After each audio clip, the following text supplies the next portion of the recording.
know how to spell that last name. Dvorak. She is an award-winning National Security Border Security investigative reporter for TV, radio, and the print media. Senior Foreign Policy Advisor for the Committee for Responsible Foreign Policy. She's also TV correspondent for CW6 News San Diego, as well as One American News Network, and the website, thekdreport.com. Kimberly, how are you? I'm doing fine, Chuck. How are you handling things out there in California? Well, everything is wonderful here. Just one of the best days of my life, Kimberly, and I'm so glad to have you. You're making my day. I'll tell you. Oh, my gosh. Hey, we've got time to get in a couple subjects here. First off, I want to talk about Florida's anti-sanctuary law. Some very interesting news on that. And then COVID. And I'm going to tell you something, listener. Kimberly has come up with this fantastic report, all right? And it concerns the 1968 pandemic and the Vietnam War. And you say, what's that got to do with COVID-19? You ain't going to believe. But first, what in the world's going on with the Sunshine State? And they should have less coronavirus with all that sunshine, right? Oh, yeah. Well, actually, heat does kill the virus and also builds up your immune system.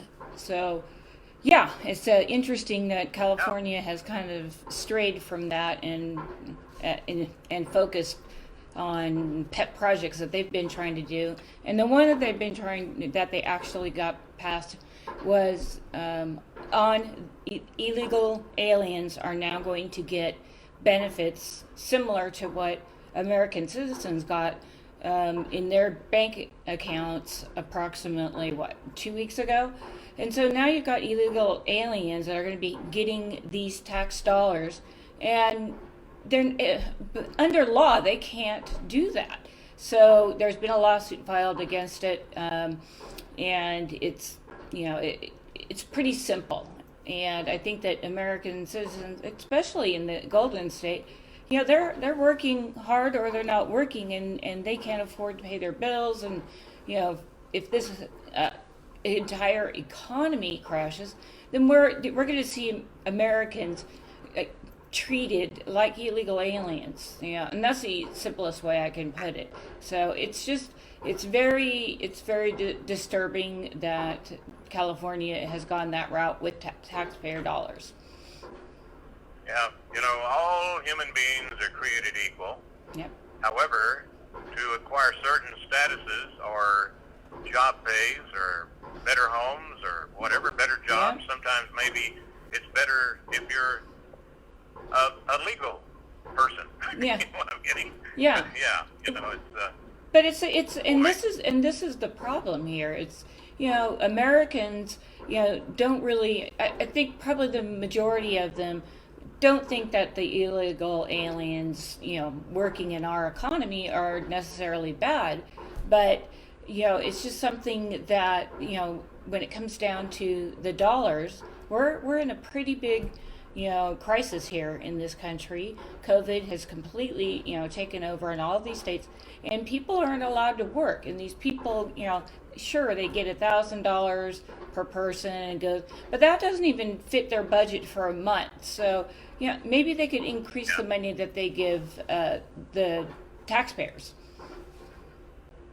Does it surprise you, like when wannabe President Beto comes out and starts talking about, whenever Trump started that, we're going to have 30 days or 60 days, cut down immigration, and he's going, well, who's going to clean the tables? Who's going to cook our foods? I mean, wow, is that sort of like scraping the bottom of the barrel, trying to, get some votes or money? I think that the Democrats want to have all of the illegal aliens vote because they're in the country, and we're giving them, or not we, but California and other states are giving them money.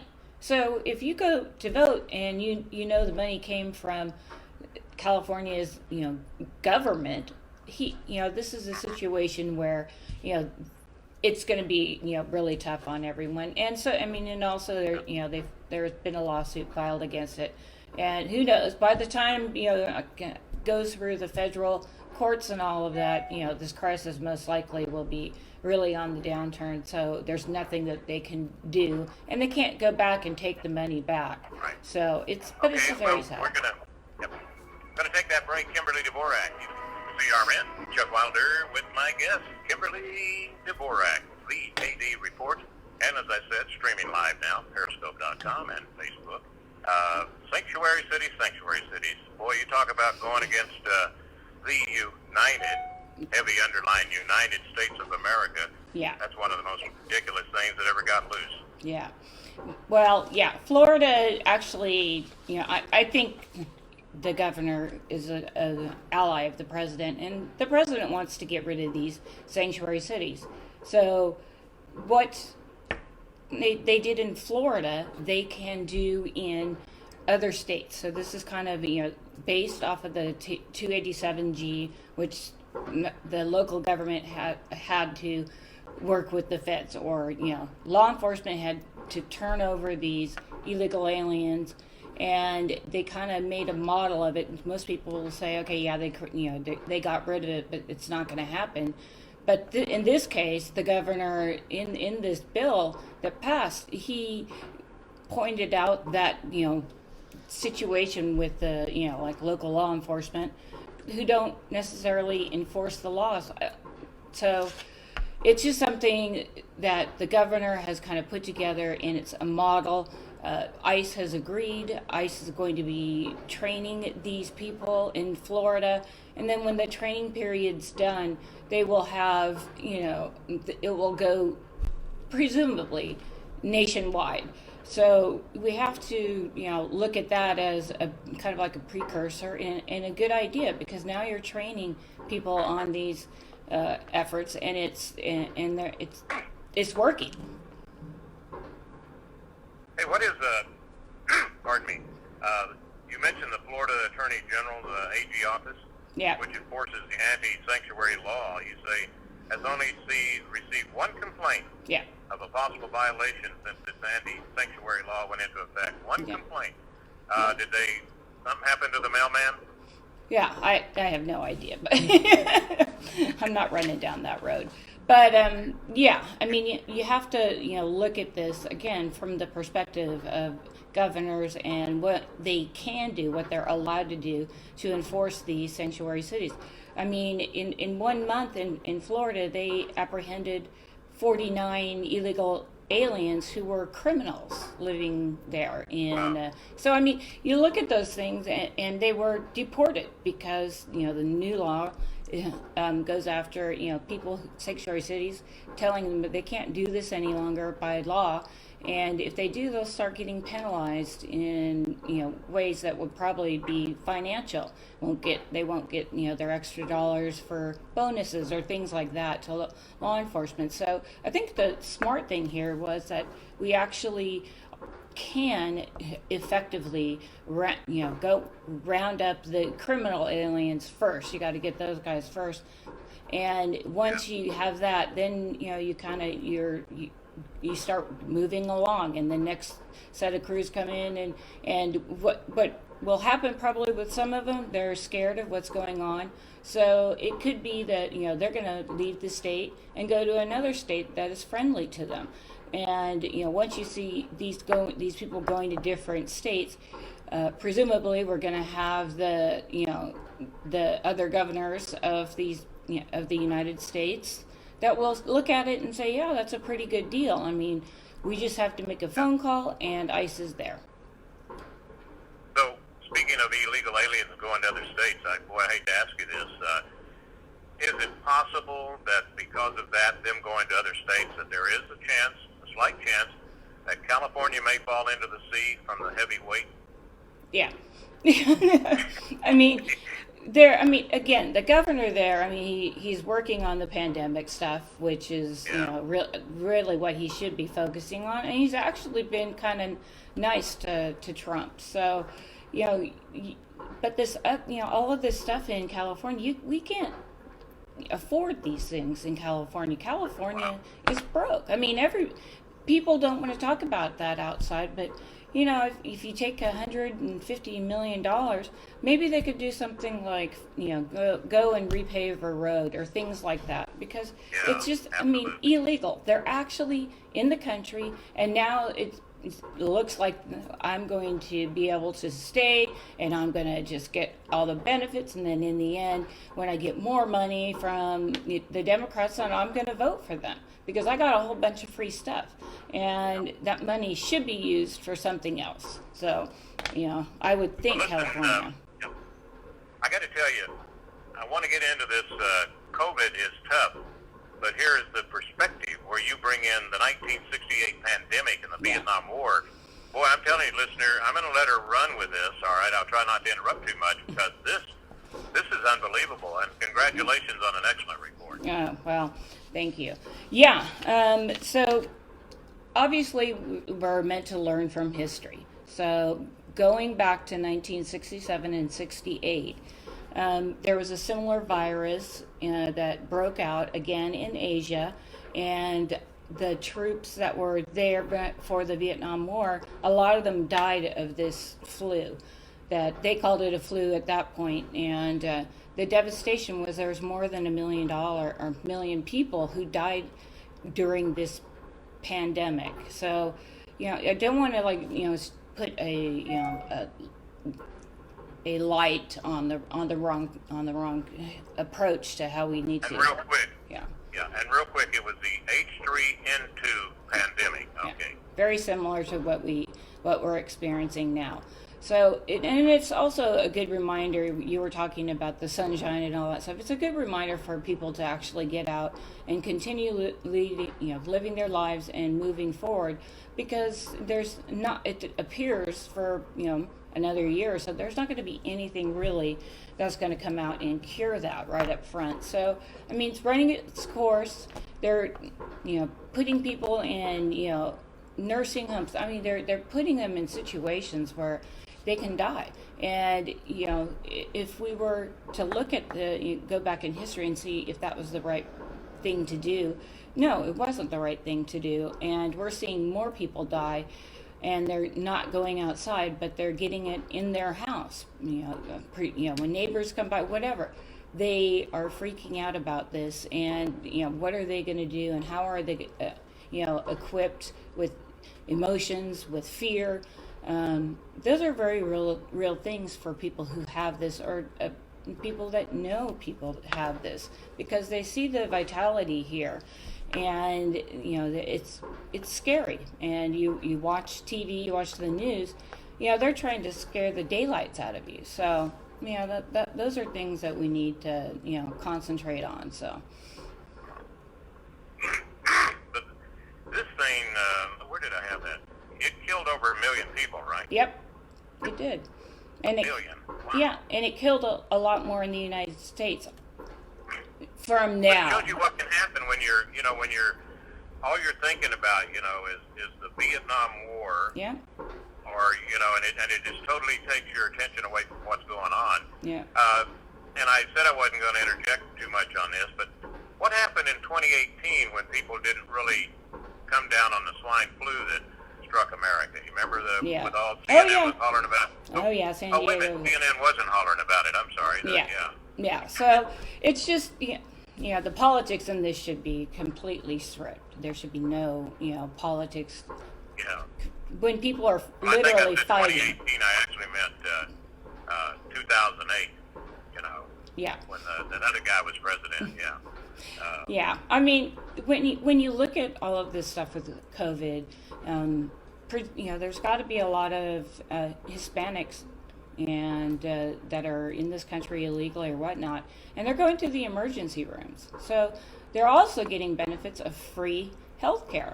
And what country really does that? Maybe California, and I pointed out that maybe they want to strip away and be their own country, and that would be great luck for the governor. And it's just it's amazing, and it's scary that this is what we're doing. And also to keep in mind, I think Trump is under constant alertness, because there's been people that have said that they want to assassinate him. The Yeah. it's really, Madonna came out and said, I'm going to kill him in the Oval Office and all of this stuff. Well, that stuff is, is done. We shouldn't be focusing on those kind of things. I'll tell you, it's amazing. Like over the weekend, they came out with this stupid story about how Trump owes China so much money, and he was trying to pay off, and it was something to do with buildings and stuff like that. Come to find out, he had nothing to do with the payments, but they grabbed hold of everything. Yeah. I was going to ask you, this it's H3N2, right? Okay. Yeah. 1968. Yeah. Have you already mentioned where that deadly virus came from? Did you mention that yet? I mean, it came from Asia. It's Hong Kong, right? Yeah. It just, yeah, Hong Kong. So when these people, again, they are living there, or they get on a plane to go someplace else, and with it really is like a global pandemic, and it's also something that the states should be focusing on treatments to save people's lives, rather than get to the politics. Mainstream media will go out there and blame Trump for everything. I mean, he doesn't get a break from any of these people, and a lot of times what they say is, I say fake news. I mean, which they do. It gets out there, it stirs up the population, and then after that, it goes back, and CNN and MSNBC and others. Then they'll come out, maybe if they have to retract a sentence or two. And the people that saw the video and listened to these reporters, they're not going to go back to that site and look for the disclaimer. And that's something that we should be concerned with. Yeah, and it's so obvious now. Every mainstream media, it's like somebody is sitting somewhere. It's got to be a high-ranking Democrat saying, "Here's your key word." Like when they delivered the impeachment papers. Yeah. This is a very sad day. And every network using the same descriptions. Yeah. And now I guess we only have, I'm going to say Fox. Fox is teetering back and forth, and we know why if you've been listening to this show, and it's because, he turned it over to the Suns. Yeah. Okay. But you got Fox, One American News, which you work with, and then you've got Newsmax, and that's about it, right? Yeah. There's only 3 that are not going to be biased. And the worst thing, Kimberly, and you being a California girl, is that, like in L.A., Channel 9, that is owned by CBS, I think. Oh, really? So didn't know that. Yeah, they're following it, Yeah. And then the only one you got out here is KTTV, which is Fox. Yeah. But then you've got, NBC, CBS, and ABC. Yeah. TV. Yeah. Which is, even the local stations, have to go along, like, this is what Daddy told me to say. So, you know what I'm saying? Or in this case, maybe Mama. Yeah. Maybe Mama said it, Yeah. Well, when you start this process, so reporters are blaming Trump for basically everything, and they're stirring up a lot of trouble with different races, and they're thinking that the country is going to fall apart because there's illegal aliens in here. There's a lot of people that are living illegally in California. That it's sad that this is what they're doing, and they're not looking at the past numbers. They don't want to. All they want is to try to get a race, some sort of race war, or they're just gonna talk about the assassinations of JFK and Martin Luther King Jr.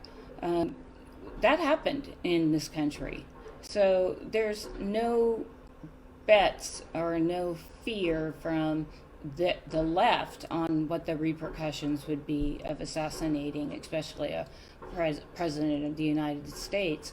So it's just, they're doing a lot of different things, and they're playing, they're doing, and it's all political, and it's very sad because once people see it, that's what they think is true, and they're, it's on TV, so it's got to be right. So that's what listeners and TV, people are watching. What I'm finding too is that around a lot of people I'm associating with, is that it didn't matter whether they were Democrat or Republican. Yeah. It is becoming now like, do you really think the crowds are going to cause it, or do you think the sunlight's not going to work, or did you, and it's sort of like it's that. Yeah. And then in Chicago over the weekend, they had 150 people, I think, that had this big party. Oh, and that was their way of protesting. I don't know if you, I'm sure you saw that. I saw that. Again, there's two other things I want to pick up because we're coming up on our final break here in just a moment. First off, the Bureau of Land Management saw a report from them. There's 450 million acres in America, and they're open. There's no coronavirus shutdown on them, okay? Yeah. And you can go to BLM.com. The other thing is that, see, I never know what Kimberly's going to talk about when we do these shows. And I was so sure it was going to be Kim Jong-il. And I said, I can't wait to see her comments on that. And we may comment on it in just a moment. But the first thing we're going to do is take an award-winning break. We'll come back with the one and only Senior Foreign Policy Advisor for the Committee for Responsible Foreign Policy, TV correspondent Kimberly Dvorak. Kim Jong-il, he's dead. No, he isn't. Now he's alive. He's dead again. No, he's still alive. It was a heart operation. Yeah. And then I hear this morning that he may have been injured while they were launching a missile. Yeah. That's the latest. Yeah, that's the latest.